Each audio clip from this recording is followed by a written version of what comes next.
Hey everyone, welcome back to Political Science 101, American Government and Politics at Simmons College.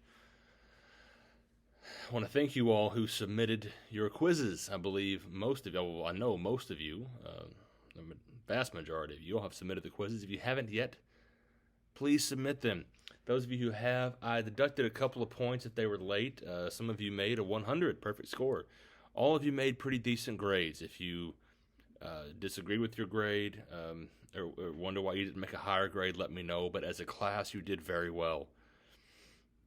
I will warn you the next quiz will be a little bit more difficult. But for now, thank you for submitting those. And again, welcome back to Political Science 101. Welcome back to my garage in this most unusual of academic semesters.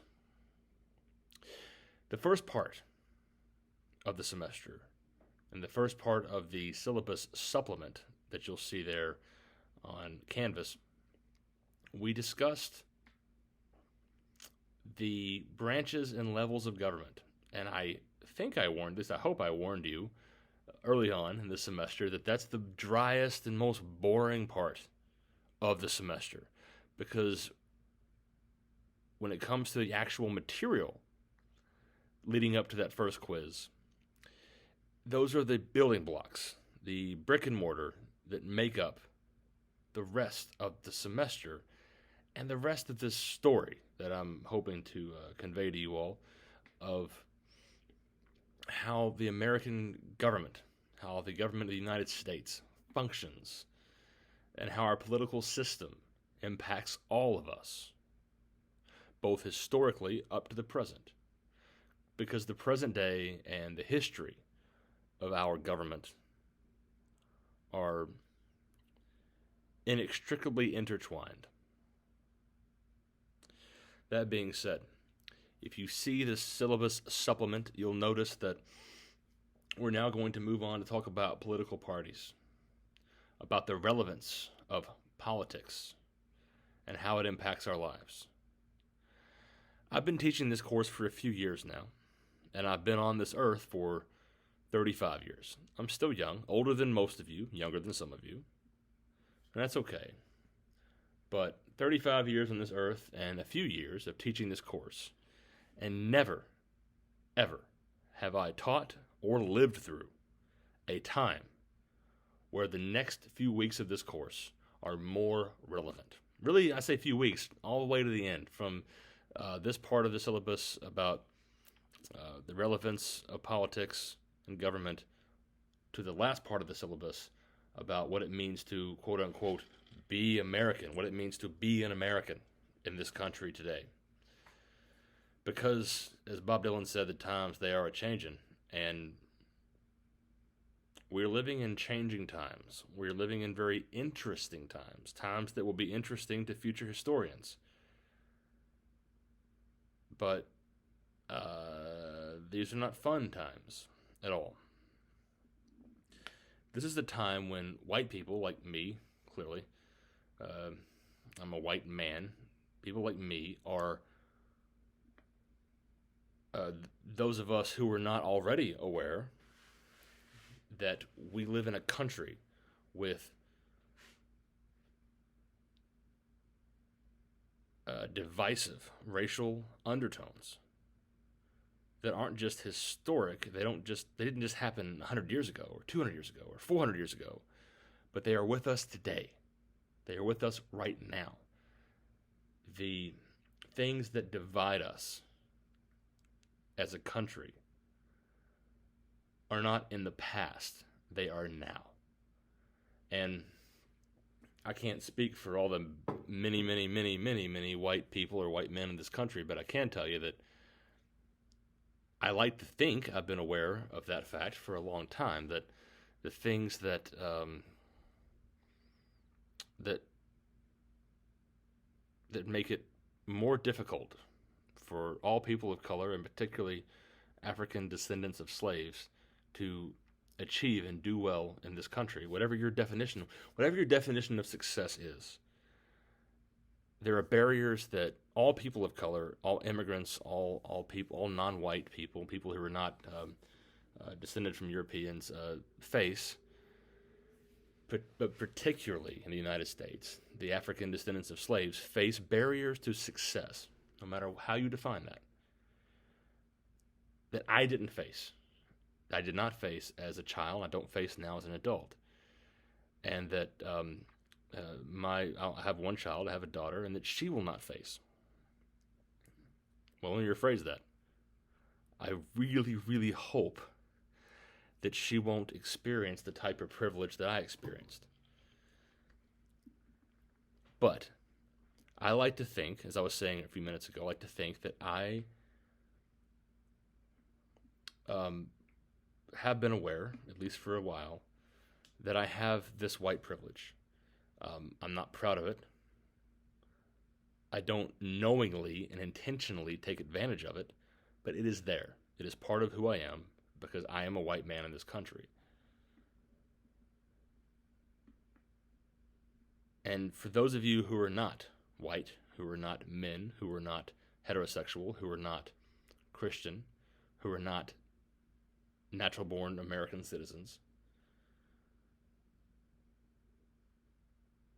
we live in a time, we all do, but especially people who fit those descriptions, those definitions, those demographics, live in a time where politics is as relevant as it has ever been. The political system is as relevant now as it has ever been in the history of the United States. Why do I say that? Well, sometime this week, we are told that Kentucky's Attorney General will announce some sort of findings in the investigations of the killing of Breonna Taylor.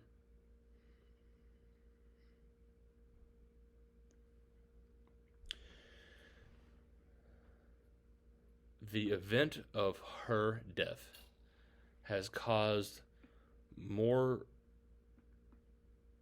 political and social upheaval in the city of Louisville than we have seen in this town in at least 130 or 40 years.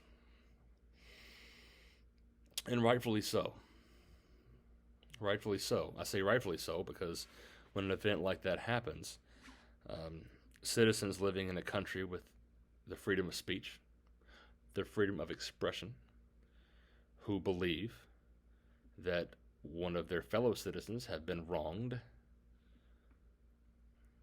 or killed by the government, should speak up. And that's what's happening. If you disagree with that, if you think that the police were in the right, you also have the right to speak up in this country. And that's going to be a lot of what the rest of this semester is about. But certainly, the relevance of politics today are like no time in the last several decades. I believe there are at least one or two of you, and I won't call you out, I won't say your names, but at least one or two of you enrolled in this class who might remember the last couple of times in American history where there was widespread civil unrest, be it racially motivated or about wars and foreign policy. You might remember those things. I don't. I'm young enough, I don't remember those things, and I think most of you are younger than me. But I'm going to stop myself before too long, before I ramble on, but I want to let you know that we are in a time when politics are more relevant than they have been in a very long time. What do I mean when I say politics are relevant? Well, I mentioned that Kentucky's Attorney General is going to announce the findings of an investigation into the killing of Breonna Taylor. Who is the Attorney General of Kentucky? Is that the same as the United States Attorney General? No. The last few weeks, leading up to last week's quiz, we talked about the different branches of government and the different levels of government. The United States has an Attorney General. That person is nominated by the president. I should say appointed by the president. um, to be the head of the United States Department of Justice. Kentucky also has an attorney general that does state level, remember the levels, federal, state, local, state level law enforcement, and also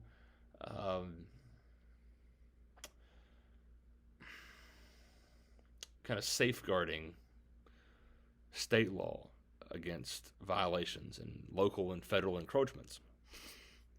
The previous Kentucky Attorney General is now the governor of Kentucky. That would be Andy Beshear. The current Kentucky Attorney General is the first black Attorney General we've ever had in Kentucky. He's also an old classmate of mine, so some bias here. He was an undergraduate classmate of mine. We were also in law school together. And he's a highly controversial figure named Daniel Cameron. He's a Republican, a black Republican, and he finds himself in a difficult situation, to say the least. So keep an eye on that in the news. Keep an eye on how the investigation into the killing of Breonna Taylor plays out in local, state, and national news, because Daniel Cameron would not be Attorney General were he not elected by the people.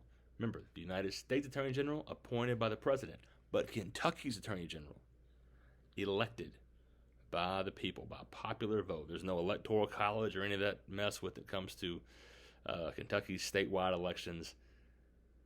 The Attorney General, like the governor, is elected by popular vote. Whoever gets the most votes from the citizens wins. Also in the news the past few days was the passing of Supreme Court Justice Ruth Bader Ginsburg. So back to the federal level of government and the judicial branch. As you recall, as many of you pointed out in your quizzes, the judicial branch is responsible for interpreting federal law and sometimes state and local laws as to whether or not they are within the guidelines and the bounds of the United States Constitution. There are 9 members of the Supreme Court. Justice Ginsburg was one of them for a very long time. And she was what you could call one of the progressive or liberal members of the court.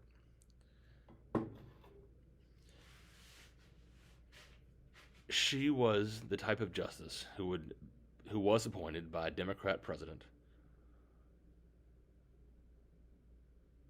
And since the 1930s, all the Supreme Court justices who have the liberal or progressive ideology have been appointed by Democrat presidents. Now there's a vacancy on the Supreme Court. For the 3rd time in his first term, President Donald Trump is going to appoint a new member to the Supreme Court. Now, that new member must be confirmed by the Senate.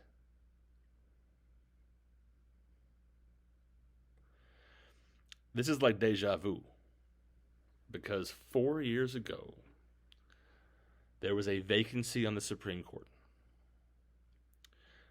President Obama, a Democrat, nominated someone to fill that vacancy. He nominated a judge named Merrick Garland to fill that Supreme Court vacancy.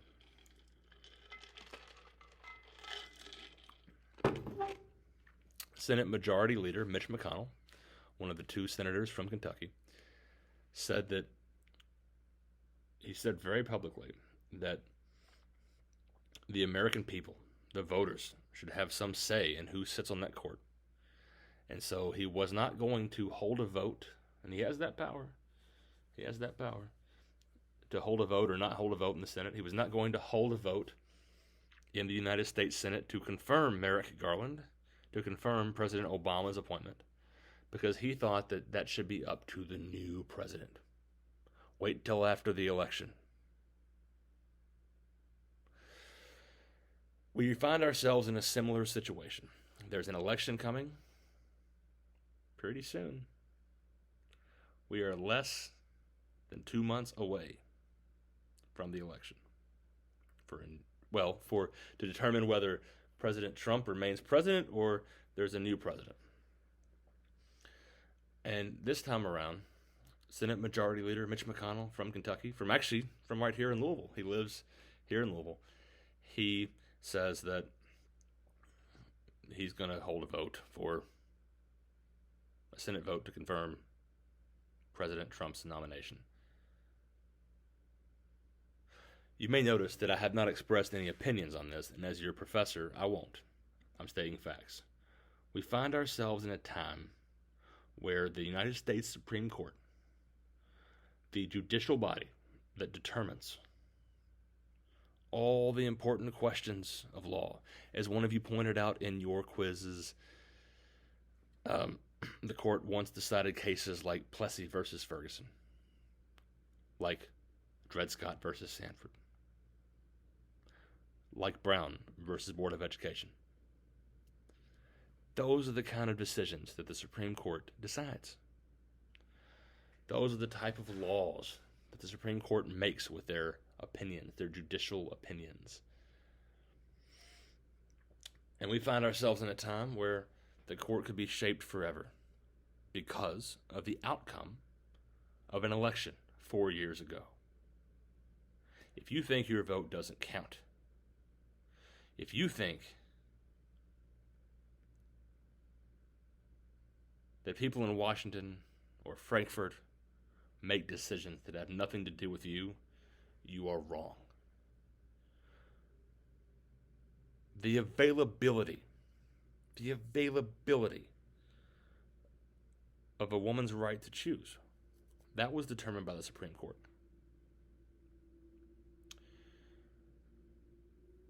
The determination as to whether or not a slave is a human being, that question was temporarily determined by the Supreme Court. Whether or not a black person, a black American citizen, can marry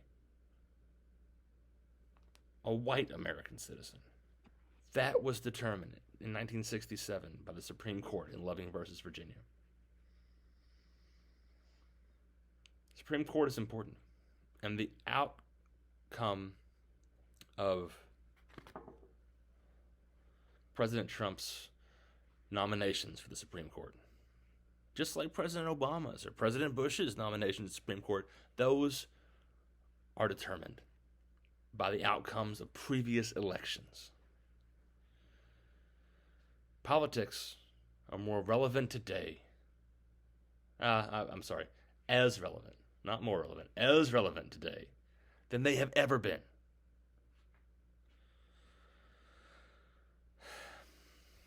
So, we'll talk about that for the next couple of weeks of class. And you follow along the syllabus supplement. And if you have questions, thoughts, comments, please say so in the YouTube videos. And don't forget to comment below this video that you watched this video. Thank you so much for watching. Thank you, those of you who turned in your quiz. If you haven't turned in your quiz, you can still turn it in. Turn it in late on Canvas. I will deduct a few points for being late, but later it is, the more I'll deduct. But I'll still give you credit. Any credit is better than a 0 because it counts towards your final grade. So comment below that you watched the video. If you have questions or comments on some of the things I've said tonight, let me know.